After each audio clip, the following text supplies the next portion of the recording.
जो लोग विरोध कर रहे हैं वो बेरंग हैं, वो रंगों के बारे में कुछ नहीं जानते हैं। तो निमंत्रण देता हूँ, आ जाइए भाई, जिसकी आस्था को ठेस पहुँचती हो, जिसको तकलीफ पहुँचती हो, हमारे पास आइए, हमसे साथ कीजिए। मैं समझना चाहता हूँ कि आपको ठेस कैसे पहुँचती है, आपको तकलीफ कैसे पहुँचती है। अभी इधर जस्ट रोड के सामने से देखिए एक भगवा कलर की बस निकली है, इसमें हिंदू भी बैठा है, इसमें मुसलमान भी बैठा है, सिख भी बैठा है, ईसाई बैठा है। बांट दीजिए, इसको टुकड़े कर लीजिए। जहाँ हिंदू बैठा हो उसको काट के अलग निकाल दो हिस्सा, मुसलमान बैठा हो काट के अलग निकाल दो हिस्सा, सिख वाला अलग निकाल दो और ईसाई वाला अलग निकाल दो। ये बस चल सकेगी? नहीं चल सकेगी गुरु। बनारस में हमारी देखो कितनी खूबसूरती है। हम सुबह सुबह सूर्य को उदय करवाने के लिए एक तरफ शहनाई बजती है, एक तरफ तबला बजता है, एक तरफ कथक होता है, लोग नृत्य करते हैं, लोग कोई ताली बजाता है, कोई आरती गाता है। हम सूरज का आह्वान करते हैं, आइए निकल आइए। एक तरफ हरी चादर लपेट करके जो है मजार है, दूसरी तरफ जो है उनके ऊपर जो है वो भगवा कलर से तिलक लगाया जा रहा है। कितनी खूबसूरती है बनारस में। बनारस का तो कोना कोना जो है संगम का जो है संदेश देता है। नमस्कार दोस्तों, एक बार फिर से आप सभी का स्वागत है DS4 न्यूज़ में। आज हमारे साथ खास मेहमान जो है मौजूद हैं, गोपाल तिवारी जी, जो कि बहुत दिनों के बाद आज हमसे रूबरू हो रहे हैं। तेज तरार प्रवक्ता भी हैं और सोशल एक्टिविस्ट के तौर पे जाने जाते हैं। आप इलेक्ट्रॉनिक मीडिया में लगातार इन्हें देखते रहते हैं। बनारस से काफ़ी ताल्लुक है इनका, काफ़ी नज़दीकी ताल्लुक है। बातचीत करते हैं कि कैसे देख रहे हैं। गोपाल तिवारी जी, सबसे पहले तो आपका स्वागत है, बहुत दिनों के बाद आए हैं आप। अब भगवे पे चल रहा है कि भगवा को बदनाम करने की कोशिश की जा रही है, जिस तरीके दीपिका पादुकोण ने कपड़े पहन रखे हैं। आप क्या मानते हैं? देखिए, भगवा कलर हो या फिर कोई भी कलर हो, कलर को कोई बदनाम कर सकता है क्या? कलर की अपनी कोई आइडेंटिटी होती है क्या? कलर तो कलर होता है, ये प्रकृति के रंग होते हैं और प्रकृति के रंग को बदनाम करने की साजिश या प्रकृति को ही बदनाम करने की साजिश, इतना सामर्थ्य किसमें है? किसी में नहीं है। मुझे लगता है कि कलर जो भी होते हैं वो प्रकृति का एक अद्भुत नमूना होते हैं, एक अद्भुत संकेत होते हैं और इस पर किसी की बपौती नहीं होती है। चाहे वो हिंदू हो, चाहे मुसलमान हो, चाहे सिख हो, चाहे ईसाई हो, चाहे फिर कोई भी संप्रदाय, कोई भी धर्म हो, इन पे किसी की बपौती नहीं होती है। और जो भी कलर होते हैं ये प्रकृति के एक अद्भुत नमूने होने के नाते इनमें इनका खुद में अपने आप में एक संकेत होता है, संदेश होता है। और ये इतने कमज़ोर नहीं होते हैं, अपनी पहचान के मोहताज नहीं होते कि इनका किसी के पहनने से, किसी को ओढ़ने से, किसी को कहीं रंग पोत देने से उसकी जो है बदनामी हो जाए, ऐसा नहीं होता है। और तमाम ऐसे लोग हैं जो विरोध करने लगते हैं बात बात पर कि आपका धर्म इतना कमज़ोर है, कि आपकी आस्था इतनी कमज़ोर है कि एक कपड़ा किसी ने पहन लिया और वो आपकी आस्था टूट गई।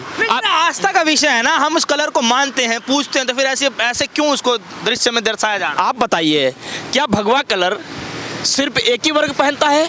भगवा कलर हिंदू में इस्तेमाल करता है, भगवा कलर मुस्लिम भी इस्तेमाल करता है, जैन भी इस्तेमाल करता है, पारसी भी इस्तेमाल करता है, सिख भी इस्तेमाल करता है। क्या सभी ने विरोध किया? आखिर वो चंद लोग जिनको चंडाल चौकड़ी बोलता हूं मैं, वो चंद लोग ही क्यों विरोध करते हैं? क्योंकि ऐसे चंद लोग हैं जिनका धंधा चलता है उससे, जिनका व्यापार चलता है उनसे, वही लोग विरोध करते हैं। हर जगह विरोध करते हैं, एक जगह नहीं, हर जगह विरोध करते हैं। शुरुआत इसकी MP से बता रहे हैं। मध्य प्रदेश में सबसे ज़्यादा इसका विरोध किया जा रहा है, चाहे साध्वी प्रज्ञा जी हो या फिर जो है उमा भारती जी हो या फिर वहाँ के जो कई सारे BJP से जुड़े मंत्री रहे हो, हर तरीके का विरोध करने की प्रक्रिया लगातार जारी है। तो हाँ, तमाम ऐसे लोग हैं, चाहे वो मध्य प्रदेश की बात करो आप, बिहार की बात करो आप, उत्तर प्रदेश की बात करो आप, इन लोगों ने समाज को बांटने के अलावा आज तक दूसरा कोई काम नहीं किया। समाज के लोगों को बांटते हैं, समाज में जातियों को बांटते हैं, समाज में जो है धर्म के आधार पर लोगों को बांटते हैं। और सबसे बड़ी बात कि अब ये रंगों को भी बांटने लगे। हरा किसी का हो गया, भगवा किसी का हो गया, लाल किसी का हो गया। भाई रंगों को मत बांटो, ये प्रकृति के रंग हैं, इनका अपना एक संदेश है, अपना इनका एक संकेत है। इनकी क्षमताएं क्या हैं ये आप जानते नहीं हो, इनके सामने बहुत छोटे और तुच्छ हो। और जिसका विरोध कर रहे थे, मुझे लगता है कि भारत की पहली ऐसी महिला है जिसने जाकर के FIFA वर्ल्ड कप जो हुआ उसका जो है उसकी ट्रॉफी का अनावरण किया। आप देखिए, आप जो हीरो उसमें है, जिस हीरो का आप विरोध कर रहे हो, 50 लोगों की लिस्ट निकली है, पूरे विश्व की, शायद विश्व स्तर पर निकली है, उसमें एक नाम है उसका। तो आपके विरोध करने से क्या हो गया? उनकी छवि खत्म हो गई क्या? लेकिन इतना जरूर है कि फिल्में और गाने ये समाज का आईना होते हैं। और दुख की बात यह है कि आज फिल्में और गाने जो हैं वो समाज को बांटने के लिए ज़्यादातर किए जा रहे हैं, क्योंकि एक पार्टी विशेष का, एक वर्ग विशेष का संरक्षण प्राप्त हो रहा है धीरे धीरे इन लोगों को। और जब इनको संरक्षण प्राप्त होता है तो इन्हें मालूम है कि इसका विरोध किसी तरीके से शुरू करवाओ, विरोध शुरू करोगे तो आपका मामला सुपर डुपर हिट हो जाएगा। आज बात तो सुनिए, आप भी तो ब्राह्मण है महाराज, आप भी ब्राह्मण हैं, तिवारी साहब हैं, और काशी से काफ़ी आपका लगाव भी रहा है, तो क्या लगता है कि किसी का कलर इंडिविजुअल हो सकता है क्या, कि सिर्फ कलर में? किसका कलर इंडिविजुअल है? सुबह सुबह सूरज निकलता है तो सूरज हिंदू का नहीं है, कि मुसलमान का नहीं है, कि सिख का नहीं है, कि ईसाई का नहीं है, पशु पक्षी किन्नर पिशाच किसका नहीं है? वो भी तो भगवा होता है। हम तो कई बार सब्जी खाते हैं वो भगवा कलर की होती है, वही सब्जी हम खाते हैं, हम हिंदू हैं, वही सब्जी मुसलमान खाता है, वही सिख वही ईसाई। क्या सब्जी को बांट दोगे? तमाम ऐसी चीज़ें होती हैं जो भगवा कलर की होती हैं, उसको कैसे बांटोगे, कैसे कैटेगराइज करोगे? आप बता दो मुझे। तो आप समझिए इस बात को, ये खाली चंद लोग हैं जिनको अब मैं चंडाल चौकड़ी कहता हूँ। ये मक्कार लोग हैं, और ये जो है नफरत को बढ़ावा देने के लिए, हिंसाओं को बढ़ावा देने के लिए इसलिए इसका विरोध करते हैं ताकि इनकी अपनी दुकानें चलती रहें, इनका अपना धंधा चलता रहे। नहीं मतलब सिर्फ भगवे कलर को ही लेकर क्यों किया जा रहा है? कह रहे हैं कि बेशरम रंग गाने का नाम है। तिवारी साहब बात सुन लीजिए। अभी सुनिए, हाँ। अभी इधर जस्ट रोड के सामने से देखिए एक भगवा कलर की बस निकली है, इसमें हिंदू भी बैठा है, इनमें मुसलमान भी बैठा है, सिख भी बैठा है, ईसाई बैठा है। बांट दीजिए, इसको टुकड़े कर लीजिए। जहाँ हिंदू बैठा हो उसको काट के अलग निकाल दो हिस्सा, मुसलमान बैठा हो काट के अलग निकाल दो हिस्सा, सिख वाला अलग निकाल दो और ईसाई वाला अलग निकाल दो। ये बस चल सकेगी? नहीं चल सकेगी गुरु। हमारे हिंदुस्तान की खूबसूरती यही है कि ये रंग सभी के हैं और सब रंग के हैं। आप समझिए बात को। इनको बांटने वाले, इनको तोड़ने वाले, इनको कमजोर करने वाले ये विक्षिप्त मानसिकता के लोग हैं। ये आज से नहीं, ये लंबे से। आज सुनिए, ठेस पहुंचा रहे हैं ना, हम उसको पूछते हैं। हमारी आस्था इतनी कमजोर है कि किसी के कपड़े पहन लेने से हमारी आस्था कमजोर पड़ जाएगी, और आस्था तुमसे है क्या? और सबसे बड़ा सवाल है कि ये चंद लोगों की आस्था मोहताज है क्या? मतलब जो आस्था है और जो चंद लोग हैं, क्या वो आस्था उन चंद लोगों का इंतजार करती है बैठ करके कि जब तक तुम्हारा मामला ठीक चलता रहेगा तब तक हमारी आस्था मजबूत रहेगी? आस्था खुद कहती है मेरी आस्था मजबूत रहेगी, और तुमको कोई दिक्कत परेशानी हो जाएगी मतलब आस्था अपने आप को कमजोर महसूस करने लगेगी। सब समझ नहीं रहे हैं बात को ये समझिए कि मूवी आने वाली होती है पठान, हालांकि अभी रिलीज नहीं हुआ है, अभी टाइम है, लेकिन अब इसके गाने को लेकर के जो है बवाल मचा हुआ है। गाने का जो टाइटल है बेशर्म रंग, और रंग के अंदर तमाम कलर, लेकिन भगवा जो है सबसे ज़्यादा हाईलाइट हो रहा है, ऐसे लोगों को मानना है। तो हम मतलब वो कह रहे हैं कि हम क्यों मान लें कि बेशर्म रंग गाने का नाम है और उसके अंदर भगवा कलर है, तो साफ दर्शाता है ना कि मैसेज क्या देना चाहते हैं। अच्छा, जिस पार्टी के लोग ये विरोध कर रहे हैं उसी पार्टी के मुझे लगता है कि दिल्ली के एक बहुत बड़े नेता हैं इस समय, है तो ऐसे बिहार के, वो यूपी के हैं कि बिहार के हैं, मनोज तिवारी नाम है उनका। आप उनके गाने उठा कर देखिए। रवि किशन गोरखपुर के सांसद हैं, उनके गाने उठा करके देखिए आप। निरहुआ, उनके गाने उठा करके देखिए आप। तमाम ऐसे लोग हैं, और जो जिस समय जो अभी आया मुझे लगता है कि उनके मुकाबले मनोज तिवारी, रवि किशन, निरहुआ के मुकाबले तो ये कुछ भी नहीं है। वो भारतीय जनता पार्टी में है। क्या भारतीय जनता पार्टी से जुड़ा हुआ वो चंद लोगों का वो ग्रुप भी है जो इसका विरोध कर रहा है? क्या वो लोग इन तीनों लोगों को बाहर निकाल देंगे, आउट ऑफ पार्टी कर देंगे, आउट ऑफ बीजेपी कर देंगे, आउट ऑफ सनातन कर देंगे, आउट ऑफ हिंदू कर देंगे? आप समझिए बात को। तो ये जो मामला जो है, ये मामला विरोध का नहीं है मेरे दोस्त।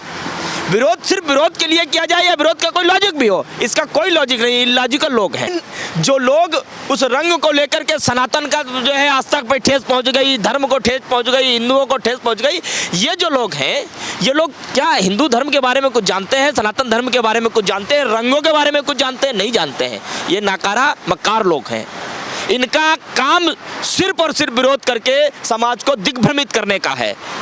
और इसलिए हम बार बार कहते हैं कि रंग सभी के होते हैं, हर धर्म के रंग होते हैं, और हर धर्म के लोग जो है इन रंगों को अपनी अपनी आस्था के अनुसार मानते कि नहीं मानते भगवा को? क्यों नहीं मानता हूँ, मैं तो भगवा को भी मानता हूँ, मैं हरे कलर को भी मानता हूँ। आपके नज़रों में वो गलत हो रहा है कि नहीं? क्या गलत हो रहा है? वो कपड़ा ही तो है, जिसने पहन लिया। लेकिन मैं इतना जरूर कहता हूँ, किसी के कपड़े पहनने से धर्म को और धर्म की आस्था को चोट नहीं पहुंचती है। आप समझिए बात को। लेकिन उसको मानने वाले लोगों को तो ठेस पहुंचती है। क्या मानता है? आप कपड़े को मानते हैं? कपड़े को मानते हैं आप? ऐसे तमाम कपड़े आपको दिखाता हूँ रास्ते में पड़े हुए जिनका कलर भगवा है। क्या करेंगे आप? सब्जी खाता हूँ मैं, भगवा है। सूरज सुबह निकलता है वो भगवा, उसको सब देखते हैं। क्या करेंगे आप? कोई कोई तो सुबह सूरज की तरफ ऐसे मुंह उठा करके उसकी तरफ थूक देता है, कोई कुल्ला करता है, मंजन करते हुए कुल्ला करता है उसकी तरफ, आप अपमान मानेंगे उसका? भगवा है किसका, मुझे तो यही समझ में नहीं ये तो प्रकृति का रंग है, किसी का रंग नहीं है, प्रकृति का रंग है। पूरी दुनिया इसको मानती है। और भगवा कलर की ही बात क्यों कर रहे हो आप? चाहे कोई भी कलर हो, ये प्रकृति के रंग है भाई, ये प्रकृति के दिए हुए रंग हैं, इस पे किसी का कॉपीराइट नहीं होता है। अपनी अपनी इच्छा के अनुसार, अपनी अपनी आस्था के अनुसार लोग कलरों का यूज करते हैं। कोई काम काशी के काफी से काफी बिल्कुल लगाव है आप। हमारा लगाव है। बनारस में हमारी देखो कितनी खूबसूरती है। हम सुबह सुबह सूर्य को उदय करवाने के लिए एक तरफ शहनाई बजती है, एक तरफ तबला बजता है, एक तरफ कथक होता है, लोग नृत्य करते हैं, एक लोग कोई ताली बजाता है, कोई आरती गाता है। हम सूरज का आह्वान करते हैं, आइए निकल आइए। एक तरफ हरी चादर लपेट करके जो है मजार है, दूसरी तरफ जो है उनके ऊपर जो है वो भगवा कलर से तिलक लगाया जा रहा है। कितनी खूबसूरती है बनारस में। बनारस का तो कोना कोना जो है संगम का जो है संदेश देता है। सभी रंगों से मिलकर के जो संगम बनता है उसको बनारस, उसको काशी कहते हैं। कितना सुंदर संदेश देता है। लेकिन मैं कह रहा हूँ ना, ये विरोध करने वाले लोग ये कुछ नहीं जानते रंग के बारे में, ये कुछ नहीं जानते धर्म के बारे में, 1% भी नहीं जानते। 1% छोड़ो, -1% भी नहीं जानते। चलिए, आप तो खैर बाल ब्रह्मचारी भी हैं, ऐसा काफी बार हूँ बाल ब्रह्मचारी। और उस होने के नाते मैं इतनी बातें आपसे क्यों कह रहा हूँ, क्योंकि जब बाल ब्रह्मचारी की बात होती है तो देखिए हनुमान जी ब्रह्मचारी थे और उन्होंने तो माता सीता को एक बार सिंदूर लगाते हुए देखा। आपने वो घटना सुनी होगी। तो अब उन्होंने सिंदूर लगाते हुए देखा तो एक दिन माता जी से जाके पूछा, भाई आप सिंदूर क्यों लगाती हैं? उन्होंने बोला, इससे आपके प्रभु की उम्र जो है वो दीर्घायु होती है, लंबी उम्र के लिए उनके ये लगाती हूँ। तो जाकर के उन्हें पूरे शरीर पर ही लपेट लिया पूरी तरीके से। अभी उनकी कहीं भी मूर्ति देखोगे पूरी भगवा में लिपटी हुई मिलती है। तो मैं तो इसलिए भी आपको बता रहा हूँ। तो वो देखिए उनका क्या भाव था उस रंग के पीछे, उनकी क्या आस्था थी उस रंग के पीछे, समझे? वही आस्था हमारी भी रंग के पीछे। और जो लोग विरोध कर रहे हैं, इसलिए मैं कहता हूँ जो लोग विरोध कर रहे हैं वो बेरंग हैं, वो रंगों के बारे में कुछ नहीं जानते हैं। ये प्रकृति के रंग हैं, इन पर सभी का अधिकार है। अपनी अपनी आस्था, अपनी अपनी सोच, अपने अपने विचार के अनुसार रंगों का आदमी प्रयोग करता है। किसी के पहनने से किसी की आस्था को ठेस कहाँ पहुंचनी चाहिए? जिसको पहुंचती है उसकी आस्था इतनी कमजोर है क्या? किसी के धर्म को ठेस पहुंचती है उसको कमजोर है क्या? आपने हरा पहन लिया, मुस्लिम धर्म को ठेस पहुंच गई। क्या ये रंग बटे हुए हैं? क्या रंगों पे कॉपीराइट है क्या किसी का? ये भगवा हो, चाहे हरा रंग हो, चाहे लाल हो, चाहे पीला, इनको सभी यूज करते हैं। सबका अधिकार है। ये प्रकृति ने दिए रंग, किसी व्यक्ति विशेष ने रंग दिए हैं क्या किसी को? और किसी व्यक्ति विशेष का अधिकार है क्या इन पे? ऐसा नहीं है। तो निमंत्रण एक बार नहीं अनेकों बार दिया है लोगों को। जिसकी आस्था को ठेस पहुंचती हो, जिसके धर्म को ठेस पहुंचती हो, वो जरा आए हमारे साथ और करे शास्त्रार्थ, करे धर्म पे पर चर्चा, करे रंग पर चर्चा। मैं ब्राह्मण कुल में पैदा हुआ, लेकिन मानवता का पाठ पढ़ करके आगे बढ़ रहा हूँ, इंसानियत का पाठ पढ़ करके आगे बढ़ रहा हूँ। और सभी को मानता हूँ। सभी को इसलिए मानता हूँ क्योंकि ये प्रकृति दत्त है, सब प्रकृति ने सबको बनाया है, इसलिए मैं सबको मानता हूँ। सबको निमंत्रण देता हूँ, आ जाइए भाई, जिसकी आस्था को ठेस पहुँचती हो, जिसको तकलीफ पहुँचती हो, हमारे पास आइए, हमसे शास्त्रार्थ कीजिए। मैं समझना चाहता हूँ कि आपको ठेस कैसे पहुँचती है, आपको तकलीफ कैसे पहुँचती है। हाथ जोड़ करके मेरी विनती है तमाम उन लोगों से कि आप समाज को भ्रमित करने का काम मत करें, क्योंकि आपकी चैलेंज कर रहे हैं आप? हाँ बिल्कुल कर रहा हूँ। आपकी इन कारस्तानियों से समाज को बहुत नुकसान होता है, समाज के लोगों को बहुत तकलीफ होती है। आप ऐसा कोई भी काम मत कीजिए जिससे समाज इस बात पर मजबूर हो जाए कि आपको बहिष्कार करने पर जो है सड़कों पर उतर जाए। तो समाज के साथ इतना भी मजाक मत कीजिए कि आपका मजाक बन जाए। आप समझिए इस बात को। तब खुला चैलेंज कर रहे हैं? बिल्कुल चैलेंज कर दिया। और जिसको चैलेंज स्वीकार करना है वो स्वीकार करके, हम बिल्कुल अकेले ही रहते हैं। कभी भी आकर के कहीं भी वो स्वयं हमें बुलाए, मैं आकर के उसके साथ शास्त्रार्थ करने के लिए तैयार हूँ। रंगों पे भी और हर चीज पे, धर्म पे, रंग पे, मानवता पे, इंसानियत पे, किसी भी चीज पे उससे बहस करने के लिए तैयार हूँ। ब्राह्मण है तो आपको गुस्सा नहीं आता ये सब? ये बार बार बात ब्राह्मण की कहाँ से आती है? नहीं, क्योंकि कलर को लेकर के ब्राह्मण क्या होता है? ब्राह्मण कर्म से होता है, जन्म से होता है। मैं समझता हूँ ब्राह्मण कर्म से होता है। जन्म तो आपको जहाँ मिल गया।